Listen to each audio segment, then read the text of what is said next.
사랑의 기쁨 하니까 유명한 가곡이라는 노래가 있죠. 어떤 결혼식에 참여했다가 민망한 기억은 이 주가를 부르는 분이 이제 사랑의 기쁨이라는 노래를 부르는 거예요. 이 사랑의 노래, 그 사랑의 기쁨은 장-폴 마르티니가 작곡한 가곡인데 그 전설적인 샹송 가수 에디트 피아프와 지금도 활약하고 있는 나나 무스쿠리가 부르는 노래입니다. 근데 그 노래를 어떤 성악가가 와서 열창을 하는 겁니다. 근데 그 노래 말이 여러분 잘 알다시피 사랑의 기쁨은 뭐예요? 나중에 어느덧 사라지고 사랑의 슬픔만 영원히 남았네. 이렇게 해버리면 결혼식 축가로 적격한 건 아니죠. 사랑의 기쁨은 어느덧 사라지고 사랑의 슬픔만 영원히 남았네. 사라진 별이여 영원한 사랑이여 눈물의 은하수 건너서 만나리 그대여 내 사랑 어디서 나를 보나 잡힌 듯 멀어진 무지개 꿈인가. 결국 사랑의 기쁨은 어느덧 사라지고 사랑의 슬픔만 영원히 남았네. 사실 제목이 사랑의 기쁨이지 내용은 사랑의 아픔을 노래하고 있습니다. 그러니까 남의 결혼식에 와서 사랑의 아픔을 축가랍시고 부른다는 게 얼마나 민망합니까? 축복이 아니라 저주죠. 근데 따지고 보면 이것이 우리 인간이 겪는 사랑의 참 모습입니다. 여러분 성경은 66권이나 되는 큰 책이에요. 그래서 전체가 한꺼번에 모여있는 책을 전서라고 합니다. 하나의 라이브러리 스타일로 굉장히 큰 책입니다. 그 중에 솔로몬의 저작이 인정되는 아가서라는 책이 있습니다. 이 아가서, 아가라면 애들이 아니라 우아한 노래라는 뜻이고 유일하게 뮤지컬 형식으로 기록되어 있는 성경책입니다. 솔로몬의 노래, 사랑의 노래가 담겨져 있고 여성들이 노래하고 또 짝이 노래하고 이렇게 해서 서로 주거니 받거니 노래하는 독특한 뮤지컬 형식의 노래. 그래서 아가서를 가리켜서 어떤 분은 이것을 닭살복음이라고 합니다. 읽으면 읽을수록 소름이 돋을 정도로 아주 강렬한 사랑을 레알로, 요새 유명한 레알로 표시하기 때문에 사고도 사랑의 얘기를 뮤지컬 형식으로 이렇게 들을 수 있는 것이 유일한 아가서인데 이 아가서를 통해서 이스라엘 백성들은 사랑이 뭔가를 배웁니다. 사랑의 노래로 이렇게 실제적으로 사랑의 행위를 구체적으로 표현한 책이 성경에 없습니다. 그래서 아가, 사랑에 관한 얘기.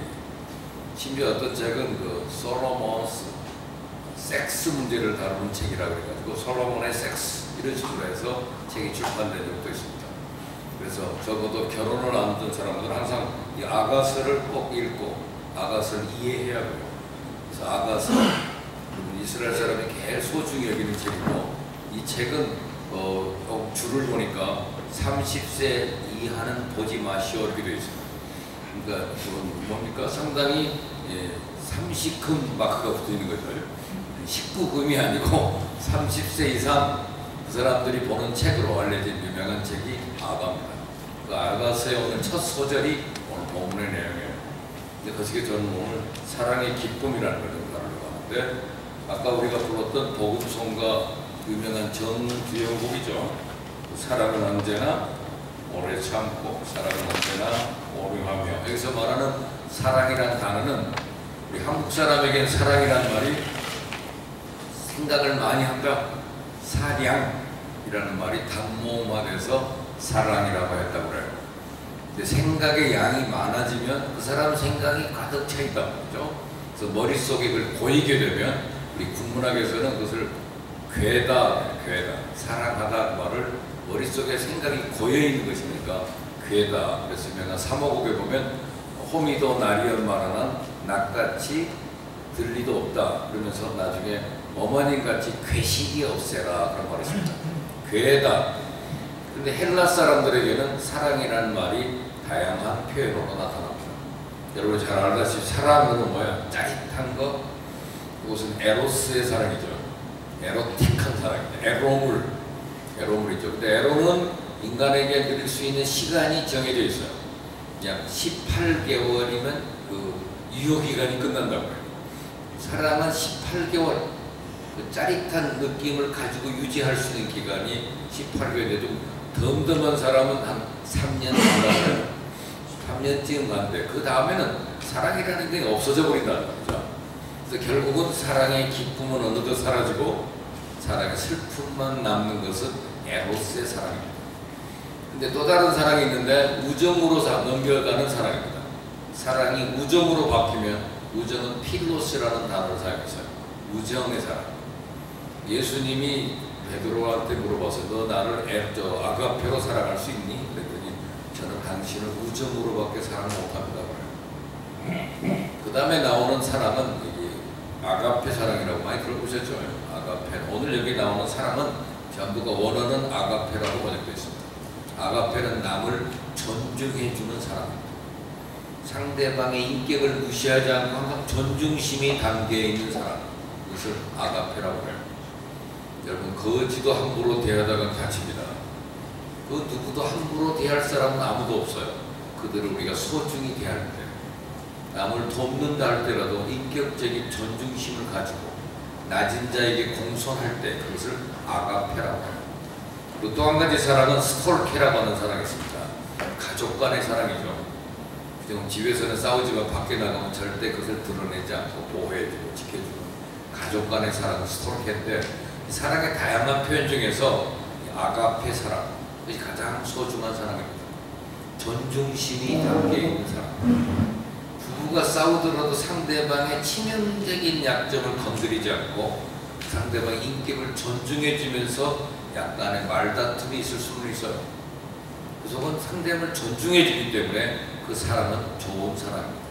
아가페 사랑이에요. 그래서 이 아가페 사랑을 무슨 우리에게 기쁨을 계속 주지만, 에로스라는 사랑은 어때요?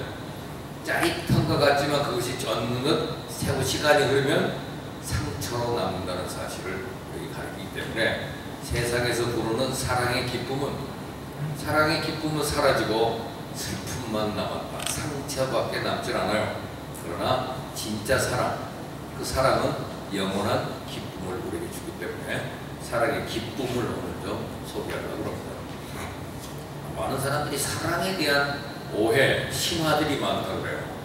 에릭 프롬이라고 하는 사람 사랑의 기술이라고 하는 책을 썼습니다.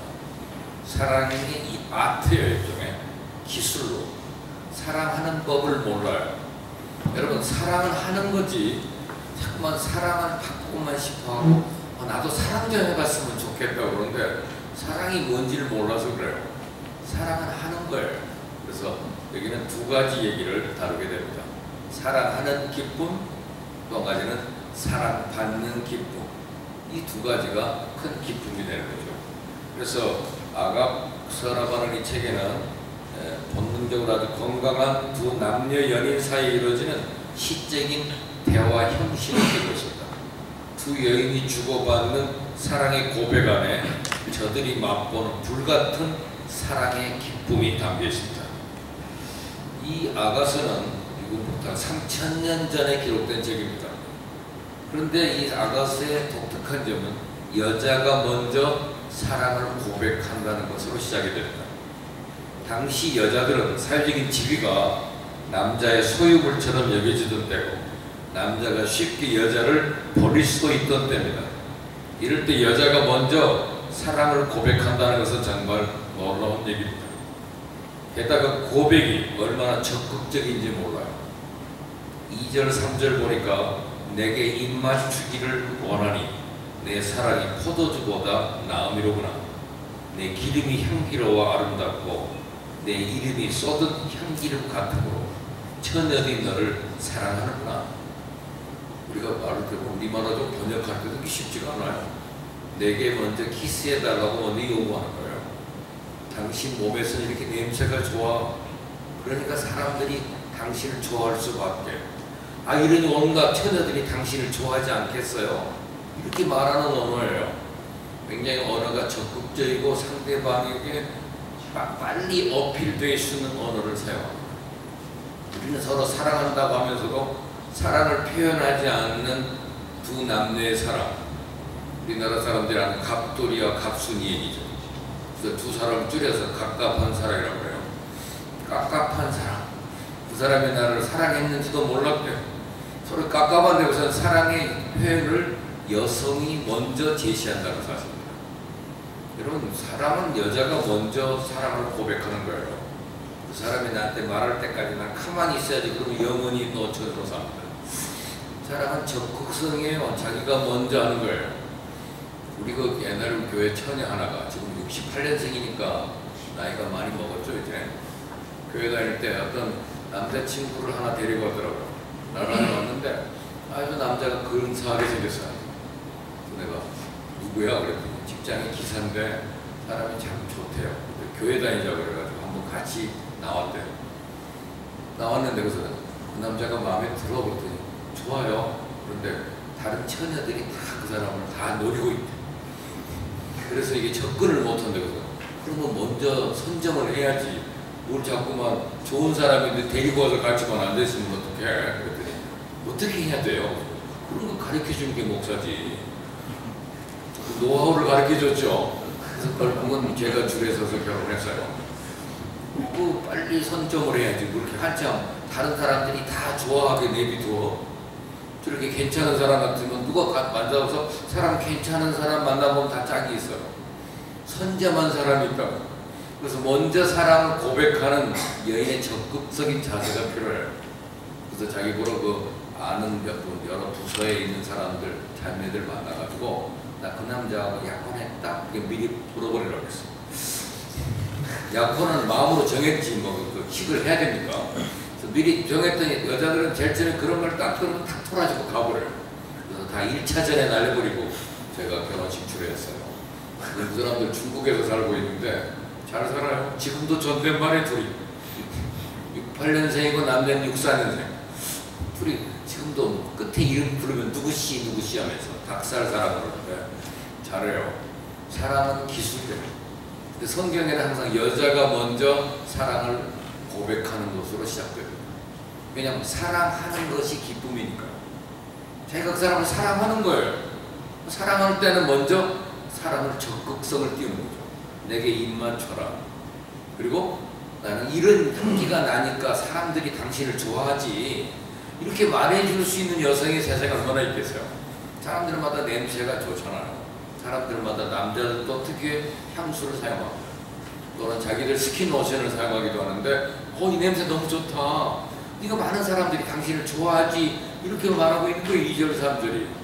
성경에서 이렇게 사랑의 적극적인 표현이 실제적으로 나와 있는 데가 여기밖에 없습니다. 그리고 구약 성경에 보면 옛날에 한 루시라고 하는 여자가 자기보다 훨씬 나이 많은 남자인데 이 남자에게 먼저 찾아가서 사랑을 고백해요. 그 나이 많은 노인 같은 남자가 너무 놀래가지고 젊은 사람도 많은데 왜 나를 좋아해 그래? 너무 고마워. 이런 사랑을 먼저 여인이 고백함으로써 시작된다는 사실이에요. 인간의 창조 과정을 보면 남자를 만들어 놓고 뭔가 조금 부족해. 그래서 또 하나 만든 것이 여성입니다. 여성은 완벽해요. 여자는 더 완벽하기 때문에 여성이 남자를 도와줘야만 남자가 재구실을 한다고 해요. 그래서 여성의 완벽성, 술을 먹어도 여자가 더 많이 먹는데요. 구조적으로 요새 낮술 먹는 사람은 다 여자입니다. 식당에 가보면 전부 남자, 여자들이 앉아서 먹고요. 거기에 양복 입고 앉은 남자들 대부분 목사입니다. 신방 다니다가 가끔 나와서 식사할 때 보면 여성들이 완전히 그 사회를 지배하고 살아요. 근데 여성들의 의식 구조가 여자가 더 강해요. 남자들은 평균 수명도 훨씬 여자에게 몸에 집니다. 여자가 더 오래 산다는 사실 다 알죠. 여자는 더 완벽하고 더 강해요. 그래서 여성이 하나님이 만든 목적은 남자들을 자꾸 칭찬해주고 그 앞에서 남자를 격려하는 거죠. 그리고 강력하게 야당 노릇해주고 말동무 해주라고 하나님 만들어 놓은 거예요. 여자의 완벽성을 잘 모릅니다. 근데 여자가 먼저 남자에게 사랑을 고백해줘야 남자가 용기를 얻어가지고 자기 엄마를 이겨요. 근데 대개 요새 손을 보고도 남자한테 연락이 안 옵니다. 엄마한테 물어봤더니 그런 애 만나지 말라고 그랬대. 그래가지고 이 마마보이들이 태반이에요 다. 꼼짝 못하니까 여자가 먼저 내가 너 사랑하니까 너 나만 따라. 그러면 자기가 책임을 진다고 그러면 그 남자가 그때 용기를 내가지고 엄마를 이길 수가 있어요. 근데 되게 이렇게 늦고 나중에 전화 오기 기다렸다가 그러다가 40 금방 가요? 50 금방 가요? 제가 1952년생 여자들을 모아서 성역 공부 가르치는데 미국 대사관 다니는 여자들이에요. 이 사람 지금도 결혼 안 해서 보니까 52년이면 환갑이야 올해. 여러분 잠깐 가요. 그 사람들이 되게 소극적이에요. 직장이 있고 전문직으로 살지만 이렇게 우리나라 살고가 있는 것이 우리나라 사람이 가장 연약한 이유는 유교가 우리나라에 와서 자리를 잡았다는 거예요. 유교가 500~600년 동안 이 땅에 뿌리를 내렸어요. 일본은 유교가 들어가다가 도망가 버렸어요. 유교가 자리를 못 잡았습니다. 그래서 우리나라에는 이렇게 노인이 버스를 타면 완전 일어난다든지 아니면 안 일어나라도 딴 데 쳐다보고 뭐 스마트폰이라도 붙잡고 딴짓이라도 하면서 마음으로 괴로워해요. 그런데 일본 사람은 전혀 그런 느낌이 없어요. 일본은 노인석이 있으면 거기 가서 노인석에 앉고 그들은 절대 거기 가서 안 앉아요. 네? 노인석이니까. 근데 일반인석에 왜 노인이 와서 서 있어요? 쳐다보지도 않아요. 걔들은. 유교 개념이 없어요. 근데 자기들끼리 그냥 사기 때문에 한국에 오면 그것이 많이 부딪힌대요. 왜 이 사람들은 어른들이 그러는지. 거기는 아빠하고 딸하고 같이 담배 피고 있는 사람 많아요. 일본에 가면 놀랄 일인데 거기서 자유스러워요. 왜? 유교가 없어요. 우리나라는 유교 문화가 있기 때문에 한참 얘기하다가도 잘 얘기하다가 기분 나쁘면 너 몇 년생이야? 너 싸워. 특히 나보다 어린 것이 살짝 그거 싸움하는 것이 우리나라의 유교 문화가 상당히 오랫동안 있기 때문에 유교 문화의 한 가지의 단점이 사랑을 먼저 고백을 못하게 하는 거예요. 사랑한다는 말을 하지 않는 거예요. 남녀 유별하다 이렇게 구분을 잡고 지어줬는 그런 개념인데 성경은 이미 3000년 전에 사랑은 여자가 먼저 고백을 하는 거예요. 적극성이죠. 충격적인 사랑의 고백으로 시작을 합니다. 사랑하는 기쁨이기 때문에 사랑하는 것이 단 기쁨이에요. 사랑을 하는 거예요. 내가 마음껏 사랑할 수 있는데 왜 사랑하지 않고 사랑을 받으려고만 하느냐 이 말을. 여자의 사랑의 표현. 일전에 그 어느 텔레 프로그램에 아사모라고 하는 모임이 있습니다. 아내를 사랑하는 남자들의 모임.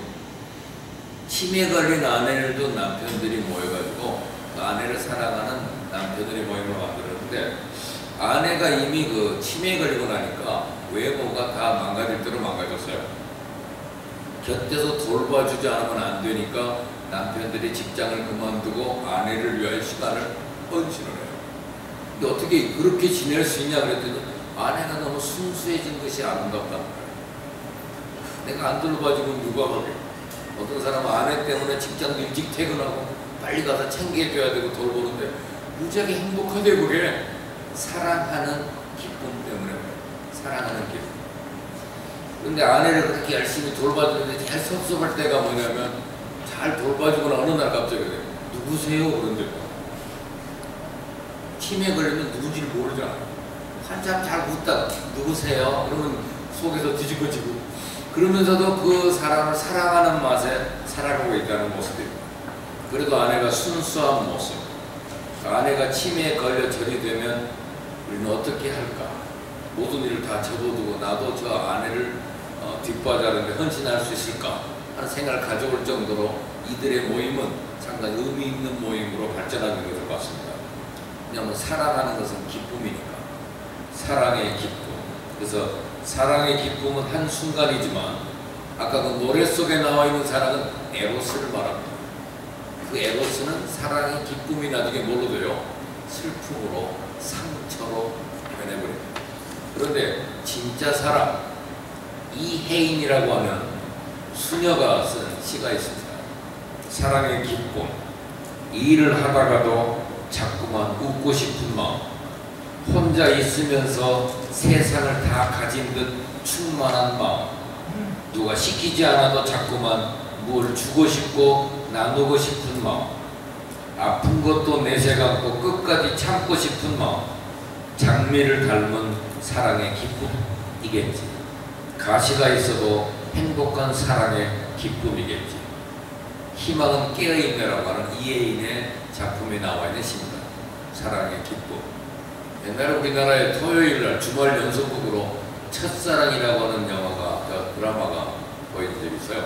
최수종이가 주연했습니다. 최수종이가 나오고 이승연이가 나오고 거기 배용준이가 조연으로 나왔어요. 최지우와 그런데 갑자기 그 영화가 드라마가 끝나고 나니까 최지우가 유명해졌어요. 스타가 된 거죠. 얼마 있다가 배용준이가 유명한 사람이 됐습니다. 근데 그 최수종이가 그 당시 그 60년대, 50년대 말에 우리 한국의 상황을 표현하는 남자로 나와. 가난한 남자. 근데 이승현이는 극장집 딸이에요. 잘 살아요. 근데도 그 집에 와서 맨날 그 가난한 집에 와서 밥 해주고 양말 빨고 학대받으면서도 거기 와서 그렇게 싫다고 해도 꼭 와서 이렇게 돌봐주다가 나중에 그 깡패들이 와가지고 그 뛰어내고 자기 아이를 데려가는 그런 그 비극적인 내용을 다룬 건데 이게 굉장히 한국인들에게 영향을 미쳤어요. 그래서 주말이면 사람들이 다 집에 가서 테레비 보러 가는 중에 술집마다 문 앞에다 우리 집에서도 첫사랑 합니다. 밖에다 붙여놨었어요. 응? 그다음 토요일 날은요 거리에 사람이 아무도 없어. 다 그 시대의 그 사람을 표현했기 때문에 그래요. 근데 이승현이라는 그 여자가 이 남자를 사랑하니까 시키지 않아도 몰래 집에서 창문 넘어 나와가지고 그걸 빨래해주고 뭐 밥에 놓고 이게 정성을 바치는 게 뭐냐면 사랑하는 거거든요. 사랑의 기쁨이 뭔지는 아니까. 그래서 사랑의 기쁨은 일하다가도 자꾸만 묻고 싶은 마음, 혼자 있으면서 세상을 다 가진 듯 충만한 마음, 이혜인의 표현은 참 아름다운 시라고 생각됩니다. 그런데 5절부터 7절에 보니까 이 본문에 재밌는 얘기가 나와요. 사랑을 고백하던 이 여인이 갑자기 자기 컴플렉스를 얘기합니다. 5절 보니까 여자에게 가장 큰 컴플렉스가 뭔지 아세요? 당신은 피부가 너무 검네. 그러면 그건 잘못하면 맞는 수가 있어요. 물론 여성에게 피부가 검다는 것은 굉장히 충격적인 거예요. 그게 섹시하다는 거 이렇게 말하는 사람도 있습니다만 이 여인이 먼저 자기 입으로 나는 비록 검다. 내가 지금 비록 검으나 근데 6절에 보니까 내가 너무 햇볕에 쬐어서 거무스름 할지라도 나에게 놓아여 포도원지기로 삼았다고 하는 이복 오빠들이 내가 밉다고 나가서 포도원이나 지키라고 나를 내보내서 쫓겨나가지고 자기가 포도원지기를 하다 보니까 밖에서 일하다 보니까 일광에 쬐어져 자기가 검게 됐다는 얘기예요. 얼굴이 타서 예쁘지 않다고 말이죠. 내가 얼굴은 자신이 없거든. 그러면서 내가 7절에 보니까 어찌 얼굴을 가린 자같이 돼야 남자들 앞에서 얼굴을 가려야지 할 정도로 내가 좀 안 생겼다는 자기 고백을 해요. 여성의 겸손입니다. 이게 이 여자가 적극적인 사랑의 표현을 할 줄 아는 여자인데도 자기 자신은 얼굴을 얘기했지만 나는 자신이 없어. 나는 그런 데 가면 내 얼굴을 가려야 되잖아. 이렇게 솔직하게 이렇게 진솔하게 표현하는 사람이 어디 있어요? 그 말을 듣더니 남자가 뭐라고 그래요? 굉장히 중요한 말입니다. 8절을 보세요. 8절에 뭐라고 나오나요? 8절에 여인 중에 어여쁜 자야 네가 알지 못하겠거든 양떼 발자취를 따라 목자들의 장막 곁에서 너희 염소 새끼를 먹여 그늘로 들어가서 먹여봐라 하고 격려해주는 말 하는데 그 앞부분에서 굉장히 그를 칭찬하는 말합니다. 비록 검게 탄 얼굴이지만 이 남자는 어여쁜 여인이라고 불러주고 있어요. 왜냐하면 남자는 사실은 겉을 보는 게 아니라 그 속을 보는 거거든요. 그 속의 아름다움을 이미 봤다는 거예요. 자기를 인정해주고 자기를 이게 진짜 사랑으로 고백해주는 리얼하게 고백하는 이 여인에게 너무 감동을 받다 보니까 당신은 그냥 예쁜 여자야 라고 말을 합니다. 그런데 이 여자의 그 오빠들이 주로 목동인데 이 여동생 하나 보러 이 목동을 지키라 그래가지고 이렇게 새카맣게 탔는데 이 사람을 날 부를 때마다 야 이 깜둥아 야 까마네 그래서 시집이 나가겠니 이런 식으로 자기를 여러 가지로 언어 폭력을 했었던 것 같아요. 그래서 늘 이 얼굴에는 본인이 자신을 잃어버리고 살아왔어요. 그런데 오늘 그래서 자기가 예루살렘 여자는 내가 비록 거구나 본래는 내가 예쁜데 사실은 검게 됐거든. 이렇게 내 어미의 오빠들이 나를 이렇게 힘들게 했거든. 여러 가지 일상을 살면서 자존감이 떨어지고 불안하고 자신감이 없는 처녀의 한 맺힌 소원이 있습니다. 그런데 이 솔로몬은 정작 이 여인의 이 고백을 들으면서 내 사랑아 너는 참 어여쁜 여자야. 어떻게 생겼길래 이쁜 여자라고 그래요? 내가 너를 9절에 바로의 병거의 준마에 비하였구나 그랬어요. 여러분 바로 왕의 무기를 끌고 다니는 병거의 준마. 병거는 되게 수컷들이 끄는데 여기서 준마는 여러 수컷 중에 암컷입니다. 수컷들이 암컷 한 마리를 보고 야단이 난 겁니다. 여러분 요즘 텔레비 병영 프로그램 중에 수많은 병사들 앞에 여자 배우 한 명 나타나면 어떻게 되죠? 모든 남자들이 막 뒤집어지는 거 아니에요. 그죠? 소리 지르고. 그것처럼 이 많은 남성들 중에 한 명의 여자 배우 같이 너는 튀어난 여자야 하고 굉장히 그 여자를 칭찬해 주고 있습니다. 다른 말은 못 알아들어도 이런 말은 여자들이 금방 알아듣습니다. 너는 참 이뻐. 그 많은 사람 중에 네가 제일 이쁘더라. 그 말 한마디만 하고 평생 살 수도 있어요. 오늘 이 간절한 사랑의 표현을 남자로부터 받게 됐습니다. 당신 친구들은 다 저렇게 쭉쭉빵빵인데 당신은 왜 그래? 이런 소리는 못 알아듣는 말이에요. 도움이 안 되고 사랑을 표현하면서 그 사람을 귀하게 여기고 그 사람이 얼마나 존귀한지를 말해줘야 됩니다. 내 두 뺨은 따은 머리털로 내 목은 구슬개미로 아름답구나.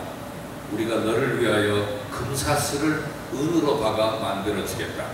내 사랑아 하고 이 여자에게 사랑을 베풀어 줄 때 이 여자는 비록 아까 사랑하는 기쁨을 받지만 동시에 뭘 받게 됩니까?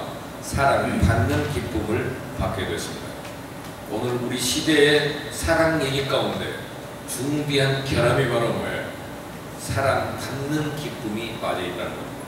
그러니까 사랑하는 기쁨, 사랑받는 기쁨. 이 사랑받는 달콤함이 있더라도 늘 자기는 내가 예쁘니까 사랑받지 뭐, 내가 돈 버는데 뭐 하고 다른 이유를 자꾸만 대요. 나는 사랑받을 자격이 있기 때문에 사랑받는 것이라고 생각할 때는 갈등이 생깁니다. 나는 사랑받을 자격이 왜 사랑해주지 않느냐고 따지게 되고, 뭐면 이 정도 되니까 하고 자기가 이 정도 사랑을 받을 만한 자격이 있다고 생각하면 갈등이 생기죠. 그런데 사랑받을 자격이 없는데 내가 이렇게 사랑을 받는다고 감사할 때 그 사랑은 기쁨이고 감동이 되는 겁니다. 그래서 오늘 이 여인의 사랑의 고백과 더불어 이 여인이 마음껏 사랑받는 언어를 오늘 같이 받으면서 사랑의 기쁨을 누리고 있습니다. 우리나라의 그 전설적인 가수 하춘화라고 하는 사람이 있어요. 들어봤습니까? 하춘화. 여성으로서 우리나라의 그 유명한 사람입니다. 하춘화가 부른 노래 중에 그 잘했군 잘했어라는 노래가 있어요. 들어본 적 있습니까? 요즘은 잘했군 잘했어를 모르더라고요. 영감 왜 불러 그런 노래 있어요. 영감 왜 불러 뒷뜰에 뛰어놀던 씨암탉 한 마리 보았어. 보았지. 어째서? 여러분 뒷뜰에 놀고 있는 씨암탉이면 새끼도 낳고 또 보니까 알도 많이 낳는 겁니다. 그런데 어째서? 그랬더니 이 몸이 늙어서 몸보신 하려고 먹었지. 그러면 대판 쌈놔야 되는 거 아니에요? 근데 뭐라고 하냐면 잘했군 잘했어. 잘했군 잘했군 잘했어. 그러게 내 영감이라지. 이렇게 노래를 부르는 노래예요. 이 노래요. 또 한 번 노래가 있어요. 또 누리한테 물어보지. 여보 마누라 왜 불러? 뒷뜰에 메어놓은 송아지 한 마리 봤어? 그랬더니 봤죠. 어째서? 친정집 오라버니 장사 미천으로 줘버렸다. 그러면 이거 한참 싸워야 될 일인데 대꾸가 뭐냐면 잘했군 잘했어. 그러게 내 마누라지. 이런 노래예요. 3절도 마누라 아니야 너 뭐야 잘했군 잘했네. 영감 왜 불러? 저 사랑제 비워주고 10만원 전세 받았어. 받았지? 서양 춤추려고 쌍나팔 전축을 사왔지. 잘했군 잘했군. 속 터지는 얘기인데 그것을 항상 받을 때 고마워 사랑해 하고 받아주는 이 사람 속에서 사랑하는 기쁨, 사랑받는 기쁨이 있다는 것이 우리들이 잘 깨닫지 못했던 노래가 우리나라의 국민의 노래로 자리를 잡게 됐어요. 그래서 나이 지긋한 분만이 부른이 아니라 웬만한 젊은이들도 이 노래를 되게 알고 있어요. 이 노래의 진정한 의미가 좀 특별합니다. 가사 내용을 보면 정말 잘해서 잘했다는 게 아니고 하나같이 속이 쓰라린 겁니다. 씨암탉을 잡아버리고 나니 송아지를 친정집 줘버렸으니 싸우도 참 한참 싸울 일입니다. 그런데 당신이 했으니까 잘했다는 거예요. 그래서 잘했다가 해줄 사람은 당신밖에 없으니 고맙다는 거. 여기에서 사랑하는 기쁨, 사랑받는 기쁨이 있다는 사실이다. 오늘 이 시대에 우리들에게 사랑을 나도 사랑하고 싶어요. 사랑을 안 하니까 사랑하는 기쁨을 모르죠. 사랑하면서도 자기를 겸손하게 낮추면 사랑을 받을 수가 있어요. 이 사랑받는 기쁨, 사랑하는 기쁨이 있어야 이 시대를 살아갈 수가 있습니다. 어쨌든 우리와 같이 책상에 앉았을 때 보니 당신 인격 속에 참 향기로운 냄새가 흘러나옵니다. 향수는 사람을 끌기 위해 쓰는 얘기인데 당신은 참 사람 끄는 힘이 있어요. 당신 이러니까 많은 여자들이 당신을 참 좋아하겠네요. 이렇게 말할 수 있는 여성에게 사람들은 사랑을 느끼고 사랑을 베풀어 준다는 사실을 여기 보여주잖아요. 그래서 오늘 우리는 하나님께서도 오늘 저와 같은 자격 없는 나를 향해서도 내가 너를 사랑한다. 그리고 이 시대에 가장 최고의 인기 있는 복음성가가 뭡니까? 당신은 사랑받기 위해 태어난 사람. 이 노래를 들으면 그렇게 좋아해요. 이것이 군대에서도 식사 시간에 부르는 노래더라고요. 밥 먹으라고 나팔 소리가 당신은 그럼 밥 먹으러 가야지. 이렇게 움직이더라고요. 이제는 이 시대에 당신은 사랑받기 위해 태어난 사람이라고 하는 이 격려와 또 그것에 대한 진실한 고백이 함께 어우러져서 우리가 진짜 사랑의 기쁨을 맛보며 살았으면 좋겠다. 이것을 오늘 이 말씀을 통해서 배웁니다. 오늘 먼저 배울 일은 여성이 원래 먼저 남자에게 사랑을 고백해야 남자가 움직인다는 사실을, 이것들이 이 시대가 잘 몰라요. 지금 많은 사람들이 어떻게 해야 사랑 오는지를 모르고 사랑을 받으려고 화장을 하고 멋있게 꾸미고 이런 것들이 사랑을 받는 게 결코 아니에요. 여성은 리얼한 사랑의 고백이 먼저 나와야 돼요. 그리고 자기 자신에 대한 컴플렉스를 너무나 감추려고만 하지 말고 그것을 진솔하게 자기를 낮출 때 난 이런 사랑받을 자격도 없는데 이렇게 말해야 진짜 사랑을 받을 수 있다는 사실을 같이 노래하는 이 뮤지컬의 메시지, 그것이 바로 사랑의 기쁨입니다. 여러분도 이 여름을 맞았는데 폭염만 하지만 아무리 폭염이 있어도요 감사합니다, 사랑합니다, 행복합니다라는 고백이 있는 사람에게는 이 시간들이 매우 큰 기쁨과 감격으로 계속 이어질 것입니다. 오늘 여러분들이 또 생각하는 글로 투자하는 일에 대해 배우기 위해서 해변에서라고 하는 읽을 거리를 청아 다이제스트로 추천했는데 그거 한번 보세요. 투자하는 일에 대하여 배우기, 해변에서. 우리는 되게 해변으로 가요 하는 것이 여름에 우리의 메시지인데 해변도 일종의 투자의 과정을 배울 수 있는 절호의 기회다 하는 것을 거기에 써놨습니다. 특별한 투자 결정에 대하여 궁리하고 있을 때 해변에서 갖는 즐거운 시간이 위태로워진다면 그것은 나의 결정에 어떤 영향을 줄까 하는 문제로 그걸 좀 확대 해석해보는 것이 좀 필요해서 여러분 이번 글을 소개합니다. 여기 해변에서 투자하는 일에 배우려면 여러분 해변에 가려면 어떻게 되면 기본적인 사항들은 꼭 챙겨야 됩니다. 투자할 때는 반드시 기본적인 사항들을 잘 체크해야 됩니다.